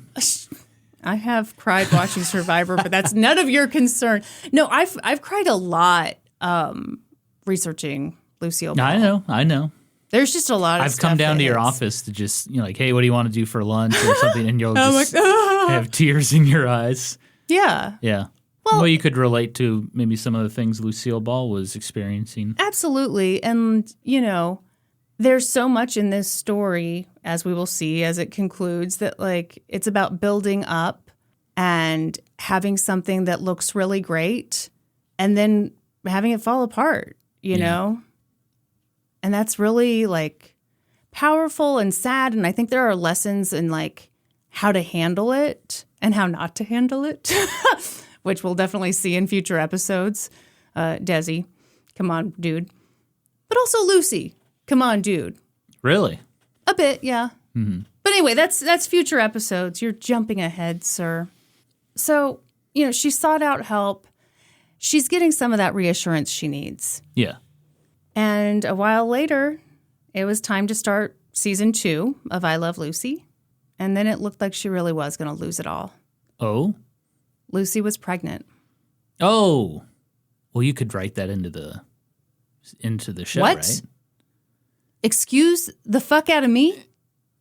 Do what now? Yeah, Lucy and Ricky have a baby. Sir, Lucy and Ricky sleep in separate beds, as all married couples do. I love that this is your reaction. Well, I'm thinking back to the Vitamita Vegemin episode. They had one big bed. No. Yeah. No. Yeah, they did. No, sir. No, sir, yes, they did not. ma'am. Okay, we're gonna watch that. Roll after this. the tape. Get on that $10 tier. You can watch the tape. Okay, so Lucy was pregnant. Yeah. And that was great. They wanted children, but it was also really inconvenient. Lucy knew how things worked. If an actress got pregnant, she got fired. And this meant that everyone on the show was going to lose their jobs because they couldn't just hire someone. So they would new. just can an entire successful show because Lucille Ball is pregnant? That's Could crazy. you keep your pants on? Yeah. Keep them on, Yeah, buddy. I'm predicting there's no fucking way they're going to cancel the most successful television show of all times. It'd be ridiculous to even think of that, wouldn't it? Yeah. Okay, let's see what happens. So Lucy and Desi go to Jess Oppenheimer. Yeah. And, it sounds like they were like teenagers going in with their heads down like, Lucy's pregnant, sorry. I mean, he's an intimidating guy. He developed the atom bomb. Okay. Is that joke getting old? Yes! Okay, I do I'll not stop. appreciate jokes about atom bombs, sir. It's a joke about, they share the last name and the guy made the atom bomb, Canceled. but also You're canceled. but also produced I Love Lucy. That's the joke. Mm-hmm. Yeah. And also, atom bombs are so funny. No. Ha ha ha. Nope. Anyway, Jess Oppenheimer said something kind of wild. He said another atom bomb joke. He said, "Now I become death, destroyer of worlds." What? Is that what the guy said? Allegedly. Okay. In a later interview, Robert Oppenheimer claimed after they tested the first atom bomb, he said, "Now I am become death, destroyer of worlds." And I was like, no, you didn't. I was like, there's no douche. fucking way he said that on the spot. No. That's like that's like something he added later on. Absolutely. He's No like- way in hell he was said like, that. it'd be really cool if I said this. And so, I think in that interview, he added that in. Yeah. None of us believe it, sir. Yeah. That's kind of like a legendary part of. Of course it is, because it's a great quote, and oh, what a moment. But, And he didn't even come up with the quote. It's from some old religious book or something. it's called the Bible. He plagiarized. Wow. So Jess said something kind of wild. He was like, no. We don't have to go off the air. Pregnancy's a part of life. Why not make it part of Lucy Ricardo's life? See? Okay, yes, Ding, you're ding, making that ding. face like you're a genius and you and Jess Oppenheimer are geniuses together. That's right. I'm a successful executive at CBS. You don't want to be part of that group. I don't? No! What Jess Oppenheimer was suggesting was absurd. Until this point, no one had ever been visibly pregnant on television. It was too scandalous. Look, Kristin. Fucking ridiculous. There's always got to be a first, okay? Think about the guy that put cheese on a hamburger. People probably thought he was fucking crazy, and then they realized how delicious it was. This is the thing Norman goes back to whenever there's a new iteration of anything. Think of the cheeseburger. Just think of all the great ideas in history. Earl of Sandwich, creating the sandwich. Are you making things up? Sometimes you No, say, the guy that invented the sandwich was the Earl of Sandwich. Shut up. Are you making that up? No, I'm not. Future topic. Will you make me a sandwich for that episode? Yeah. Seems only fair. You know, in the bonus episode, I made you a monkey gland cocktail. You sure did. Do you want to tell the people what happened? Oh, when I got all anxious about it? I drink, Norman doesn't. This drink was very strong. It had 3 drops of absinthe in it.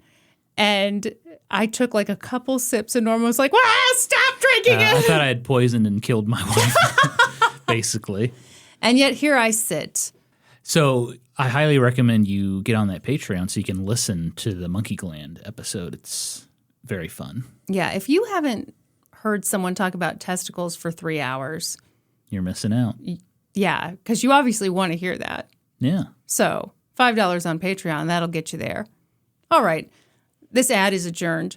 So Jess Oppenheimer went to CBS and was like, hey, I know the idea of a married woman being pregnant is incredibly scandalous. I mean, I'm about to cry just thinking about it, but hear me out. It's What disgusting. if? Oh, I know, Norm.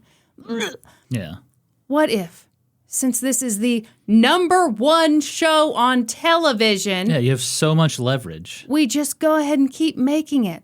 Yeah. And instead of trying to act like she isn't pregnant, we instead write it into the show. And the CBS executives, whose buttholes were just as tight as they could be, Sniff my butthole. were like, Lucy Ricardo, pregnant? How would we even explain it? The Ricardos sleep in separate beds. I swear they had one big bed in that episode. They absolutely did not, Norm. Roll the motherfucking tape. They had twin beds separated by a nightstand. I promise you. Oh, I can't wait. Oh, I can't wait to show you. Are so wrong. Can't wait to roll the tape. Anyway, so CBS is saying, no way. But once again, Desi stepped in. He went to Philip Morris, explained the situation, told them about the idea to write Lucy's pregnancy into the show. Yeah. And the Philip Morris execs were like, no, gross. Showing a pregnant woman on TV, that's disgusting. Are you okay, Kristin? Oh, that's part of the bit. Okay. Yeah. Yeah. I'm surprised they weren't like, absolutely, just make sure she is smoking in every scene. Oh. Because smoking is perfectly fine for pregnant women. Yes, in fact, it's good Yeah. for the fetus. Makes the baby nice and strong. So Desi, master negotiator, told the Philip Morris guys, hey, fine, no big deal, no big deal. You don't want us to do the pregnancy storyline? Okay. You don't want to help us put pressure on CBS? No big deal. Just stop being our sponsor. Stop sponsoring the #1 show on television. Mm-hmm. And the head of Philip Morris caved. He wrote a letter to the CBS executives, and it read, don't fuck with the Cuban. Did it really? Yeah. Don't fuck with the Cuban. And just like that, Lucy Ricardo got pregnant. Yeah, it makes complete sense. It's crazy that they would even consider that, like, yeah, we're just going to pull the show. Right. That's insane. It's also ridiculous that, like, I think what CBS would have also wanted, because, I mean, they don't want to lose the #1 show on TV, but, you know, they want, well, can you have her holding a box? Can you hide her? And it's like, have you ever watched this show? She's a very physical performer, and we're supposed to pretend she's not pregnant. Give me a break. Yeah. So Lucy Ricardo is pregnant. Except, oh my God, no, not pregnant. Definitely not pregnant. You couldn't say the P word on TV in those days. Instead, she was expecting everyone to be a pussy about the word pregnant. They couldn't say the word pregnant? No, they couldn't. Why? Honestly, I don't know. It was one of those things, just seeing a pregnant woman, oh my gosh, it makes us realize she has had sex. And now I want to have sex. Now we're all having sex. And now we're saying the word pregnant, which is a terrible word. They all signed those DARE pledges. That's right. We are not having sex. CBS hired a minister, a priest, and a rabbi to go over and approve. It sounds like a joke. I know. It's not. They all walk into a bar. What happens next? And they can't say the word pregnant. No. They hired a minister, a priest, and a rabbi to go over and approve every script that dealt with Lucy's pregnancy. Man, so they were little snowflakes, huh? Basically. The episodes dealing with Lucy's pregnancy aren't just groundbreaking. They aren't even just funny. They're touching. In episode 10 of season 2, Lucy reveals her pregnancy to Ricky. Okay, so the plot of that episode is essentially that Lucy's trying to tell Ricky that she's pregnant, but he's so busy working at the club that she just can't get a chance to tell him. Yeah. So the only way to tell him is to slip him a note in the middle of his act saying that there's a couple who's about to have a baby and that they're in the club right now. So Ricky reads the note aloud and he goes around to the different tables asking each couple, is it you? Is it you? And everybody's, no. And then he gets to Lucy's table, and she nods. And the way the scene was written, he was supposed to just be over-the-top joyful, so happy. Oh, my God, we're having a baby. They were both supposed to be happy, happy, happy, and then lead the whole audience in the song, We're Having a Baby. But instead, when Desi got that note, and he went to each table, and he paused in front of his real-life wife, all he could think about were the years and years that they'd spent desperately wanting a baby. And he was so overcome with emotion that he couldn't play the scene as written. Instead, tears welled up in his eyes, and tears welled up in Lucy's eyes. And the studio audience cried. Their moms were in the studio crying. And the song didn't come out joyful. It came out emotional. They did retake the scene because it was so the opposite of what they'd intended. Yeah. But the scene that actually aired was their first take. Jess Oppenheimer demanded it. That take was real. It had heart. And the audience felt it. He's earning that 20%. Oh, yeah. He seems to have good instincts. If you have not seen that, you've got to. Season 2, episode 10. Oh, I was crying. I'll have to check it out. I have not seen that episode. I was thinking about having you watch it beforehand, before I told you Spoilers. this story. I know, I was thinking about it, but then I was like, no, I kind of want him to know the real story behind it. That'd be like if I was making you monkey gland cocktails every night. Oh, that would be a problem. One logistical problem that the executives were worried about was that obviously Lucy would need to take maternity leave. But what would they air in the meantime? Flintstones. No, that was the competition. Since Lucy and Desi owned the film negatives, they realized that they could rerun some of their old shows. A rerun. So that's what they did. And in doing that, they invented the rerun. Can you believe that? That's pretty incredible. It's crazy. Also the name of Linus's little brother in Peanuts. Thank you so much for that. Rerun. I was just about to say it. Were you? No. Huge Peanuts fan here, by the way. Huge penis fan over here, by the way. Don't I know it? Okay. I'm about to bust. Over the course of the second season, they had fun with the pregnancy, and the audience became really invested in this real/fake couple and their real/fake baby. And that presented kind of a weird, fun opportunity. Lucy was going to give birth, and they knew that she was going to have a C-section, and they figured, hang on a second. Wait, they ain't going to film this, huh? No. But, I mean, it's up there. They figured that C-section is scheduled for a Monday. The show airs on Monday. We could have Lucille Ball and Lucy Ricardo give birth on the same day. And that's what they did. It was wild and cool and completely groundbreaking and so exciting for the audience. This feels like influencer shit. What the fuck are you talking about? What happened? What do you mean what happened? What do you mean they both gave birth? So wait, they filmed and then she went to the hospital? Is that what you're saying? No, they filmed as much as they could, and then they did some reruns and stuff, but like, I Love Lucy aired every Monday, and they knew she was scheduled for a C-section on a Monday, so they knew they could write that episode and do it to air on that Monday. Oh, I see. So they had already filmed it. Yeah. Okay, gotcha. Yeah. I was confused. No, this wasn't like reality TV. Yeah, I thought they OG. were literally going to like film her C-section, and I was just God. whoa.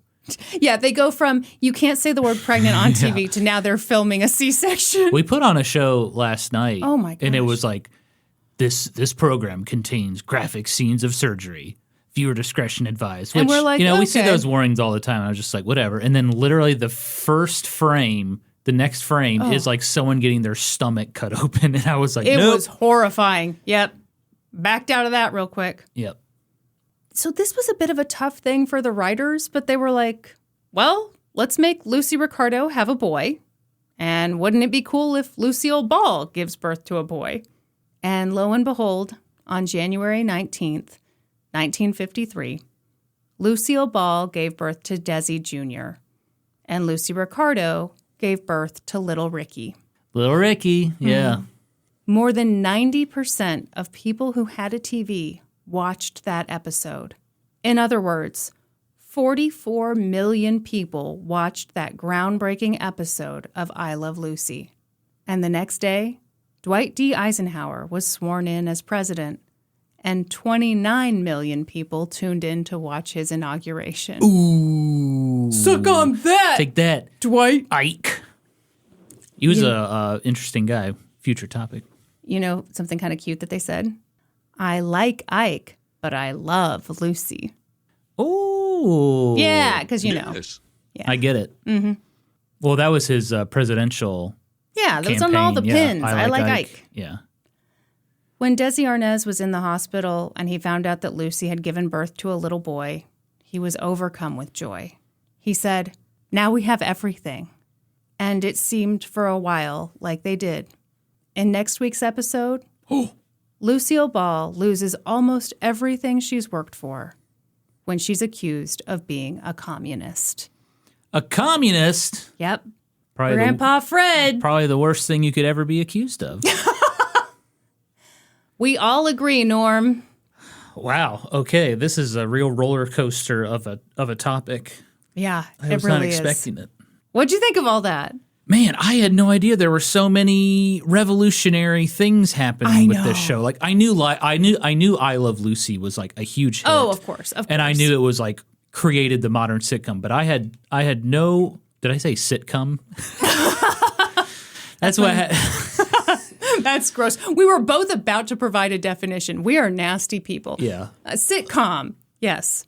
I Love Lucy created the modern sitcom, but I had no idea it was like, oh yeah, made multi-camera shows popular. Oh yeah, flat lighting. Oh yeah, reruns. Oh yeah, let's film it and not do it live. Incredible. Let's put a pregnant woman on TV and not put a box in front of her stomach. Yeah. Rewatching Seinfeld when Julia Louis-Dreyfus yeah. was pregnant in like season 7 or something. Yeah. The outfits she was in was ridiculous. Oh, yeah, trying to hide her pregnancy. And I remember thinking like it would actually be a funny plot line if Elaine was pregnant. Oh, For her to be a really bad mom? Because she would be a really bad mom. If Putty got her pregnant, God. That would have been hilarious. It would. It would. Yeah, but anyway, incredible stuff. And now I want to watch I Love Lucy. Yeah, I really want to watch that season 2, episode 10 with you. And I want to rewatch the Vitamin to Vegemin episode and prove to you that they had one big bed in that scene. Prepare to be so wrong and so sorry. Am I going to have a mistakes of shame? I hope you do. Now I'm a little panicked because I'm like, 35 episodes is a lot in one season. Maybe they did switch to one bed, but I don't think they did. I don't know. I feel like watching that, maybe I was a little loopy that night. I just finished taping garbage bags to our shower, and the fumes from the duct tape were really affecting me. Don't make people jealous of our high-class lifestyle. Yes, folks, we're having shower trouble. Yeah. Okay, so last week I mentioned we had a leak in our shower. I found the problem. It's the tile. Mm-hmm. It's failing. Uh-huh. So that's not a quick little fix. I got the idea to tape garbage bags to the tile to kind of like waterproof it. This is our only shower, by the way, obviously. As a temporary measure. Uh-huh. And it's not working, unfortunately. It's working as well as you might think it would work. Yeah, so, we'll figure something out. I think gym memberships are in our future, so. Yeah. What's funny is, so I initially taped 2 garbage bags to the shower, and it didn't work. And then yesterday I was like, wait a minute, what if I did 3 garbage bags? And I thought it worked. It didn't. Anyway, get on that Patreon. We need bathroom remodeling money. No, we're just teasing. We just like sharing our shower experience. And that's at the $15 level on Patreon. Our shower experience. Well, you said sharing our shower experience. I was like, oh my. Oh man, yesterday I took the fastest shower of my life. You were in and out. It was all business. And you know what I'm talking about. The business areas of the body. Oh God. I mean, you do normally take a nice, long, luxurious shower, but not when the tile is failing. George Carlin had a bit about, the business areas of when you wash. Asshole, armpits, crotch, and teeth. I mean, he's not wrong. That's it. Yeah, okay. Well, on that note. So next week, communism. Communism. The greatest enemy of the United States. Oh, absolutely. No question. Yeah. We didn't get into a big tiff over nothing there. Speaking of, I know you don't really care about World War II, but I figured I'd mention this. Mm-hmm. We were so scared of communism that when World War II was coming to an end, General Patton, are you familiar with General Patton? Yes. Yeah. After the German army was definitely on its way to defeat, General Patton was like, now let's attack the Russians. Let's just keep going. Wow. Yeah. And, they were allies in the war to defeat Nazi Germany. But yeah, Patton was like, now let's fucking attack the Russians because of communism. Good grief. Didn't have enough war? Had to get some more? Mm-hmm. War, what is it good for? I want some more, We'll probably cut all this. Should we wrap up this exciting, fantastic episode of An Old Timey Podcast? Okay, you don't have to go all out like that. But yeah, it was fun, wasn't it? Yeah. Everyone, thank you for listening. Next week, we have an exciting new episode featuring commies. If you're enjoying the podcast, please rate and review us. It helps us out a lot because we're just a new little show being all cute. And That's right. 5 stars, please. Well, I would even accept 4 stars. No, please, 5 stars. Kristin, you know what they say about history, hoes. We always cite our sources. Oh, that's right. For this episode, I got my information from the book Love, Lucy by Lucille Ball, the documentary Lucy and Desi, the Plot Thickens podcast from Turner Classic Movies, and the book The Life of Lucille Ball by Kathleen Brady. That's all for this episode. Thank you for listening to An Old Timey Podcast. Please give us a 5-star review wherever you listen to podcasts. And until next time, toodaloo, ta-ta, and cheerio!